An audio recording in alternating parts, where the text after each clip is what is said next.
Ayan po ang aming ginagawa, mataas na. Kasama pa paghuhukay ng tie beam, paghuhukay ng mga poste, pagtatayo ng mga bakal. Ilan lang po kami gumagawa pero ganyan na po yung kataas. 10 araw pa lang po yan. Yan po ang aming mga tie beam. Tie beam yan. Yan.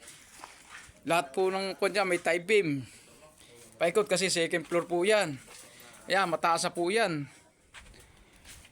Oh, ilang lang kami nagtatrabaho rito. Pero ganyan po kabilis yan. Ayan, may tie beam pa po yan sa gitna. Kasi second floor po yan. Ayan po, mataas na.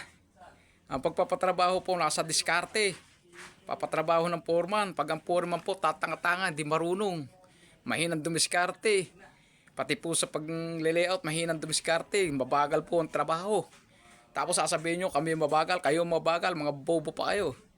Kasi, plano lang, nahihirapan pa kayong basahin. Hindi nyo maitama ang trabaho nyo. Yan din lang ang trabaho, paikot-ikot lang. Ang pagpatatrabaho ng foreman, nasa diskarte para mabilis. Tapos sasabihin nyo, kami mabagal. Kayo mabagal.